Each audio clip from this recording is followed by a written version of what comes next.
Ice fishing is a fantastic wintertime activity. It's a great way to get out, chase some fish, be social with friends, and see some beautiful scenery like we have here on the Mississippi River.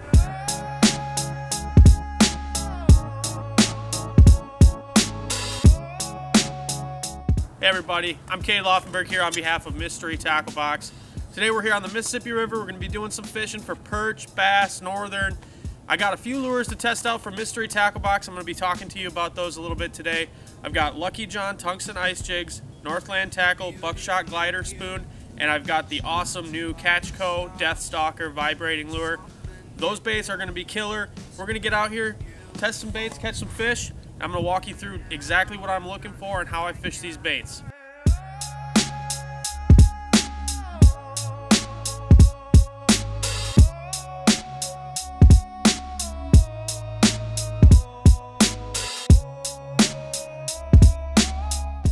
So this first bait right here, this is the Catch Co. Death Stalker in gold tiger color.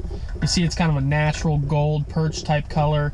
It's going to be a really good bait here on the Mississippi River where we have a strong population of yellow perch. And this particular spot is a perch spot. Typically what I find with these perch locations, not only do you have an abundant population of all different sizes of perch, but you're also going to have a lot of large pike roaming that area. So what I'm going to do with this bait, this is going to be like a double-edged sword for me. I'm going to use it to not only call in perch, I do expect to catch a few larger perch, more aggressive fish on this bait. But what it's really going to do for me is call fish into the area because perch are extremely curious fish. They're going to see all that vibration and flash. They're going to come in to check it out, and then I can drop down with some of the other baits that I've got and catch them. So at the same time, while we're working on that, trying to call in these perch, we've always got a chance of calling in a big northern pike. And when they see that, it's going to look like all the perch that they're naturally feeding on. They're just going to crush it, and I'm going to light them up. So typically what I'm looking for when I'm trying to find these perch areas, I look for bays with little to no current. That's a big key. And abundant vegetation. I want coontail, milfoil, basically whatever's available, green vegetation. And then what I do is I don't actually fish the vegetation. I'm looking for clearings in the vegetation, whether it be a channel or a ditch that's got a more sandy bottom. That's where those perch are going to roam. They're going to just cycle through those areas. They come through, they're always moving. Those fish come through in schools and they'll be gone in the blink of an eye. So that's why it's important to have a flashy, aggressive style bait like this to try to bring fish to your area and hold them there longer. Once I find these fish, what I typically do, now today it's 1 degree out, it's really cold, that's why I'm here in the house, but typically I drill a lot of holes and I'm going to be moving with an aggressive bait like this Death Stalker, trying to find active fish. And once I get some fish pulling in on my graph, I've got a Markham LX3 unit that I've been using for over 10 years now, works fine. Once I find some active fish, I'm going to set down on those fish and try to catch as many as possible. Having a heavier bait is key in getting back down to that school, getting them on the ice, getting them unhooked and back down so you can catch another one. So the way I'm going to work this bait, I'm going to slowly ease it down to the bottom. If I'm fishing deeper water, I like to really just crash that bait down because a lot of times you can draw some attention on the fall. But here I'm only in 8 foot of water, so I kind of want to be a little more subtle. I don't want to just crash this bait right into the bottom and stir up everything on my initial drop. With a bait this large and aggressive, you could actually spook some fish. So once I get down to about a foot off the bottom, I'm just going to go with a series of lifts and drops with the bait. We're going to start fairly subtle. You know, it is a vibrating lure, so you kind of want to feel just a little bit of that vibration. But I'm not going to rip this thing. I've actually already got a fish looking at my bait right now. But the key, you know, you really don't want to overdo it with these blade style baits this time of year. Just a gentle lift, just enough to feel a couple of vibrations, and then drop it slowly at first.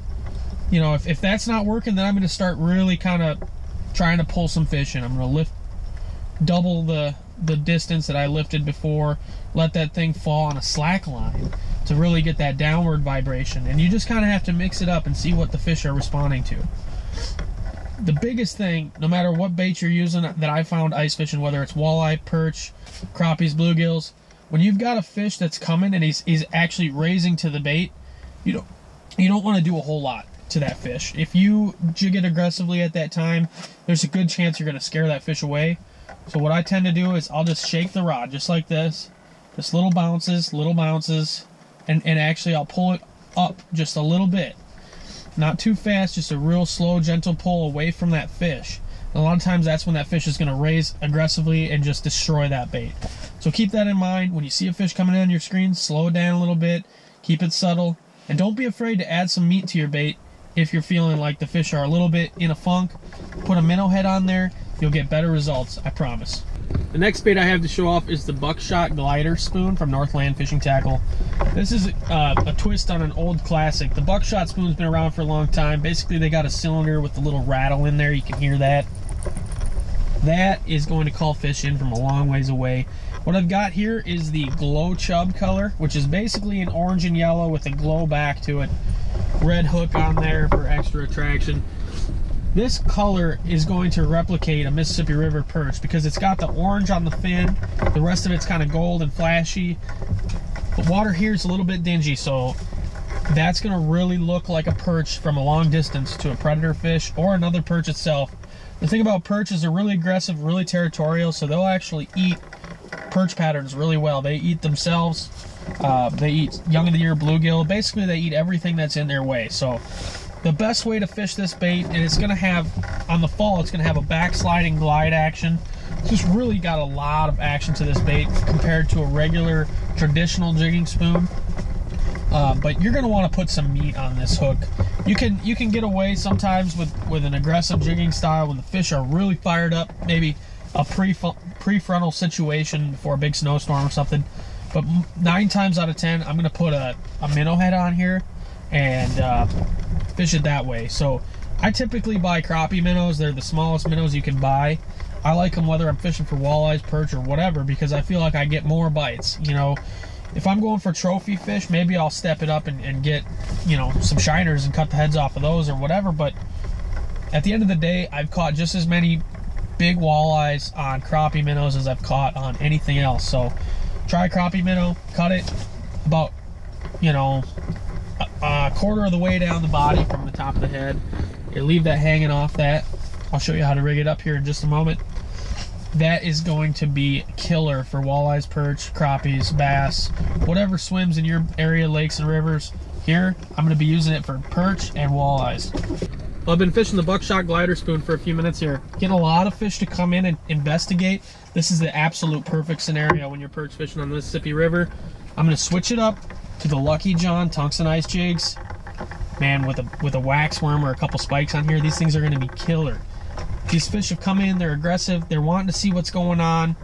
They're maybe a little bit timid for the minnow head presentation right now, but they're going to scarf up the Lucky John ice jig. I want to show you how I'm rigging up this Lucky John tungsten ice jig here. I've got my ice jig. You can see it's just a little silver ant shape. It's about a 45-degree hook eye there. I'm going to reach into my bait puck here. I'm going to grab a wax worm out. Now the next part is very important.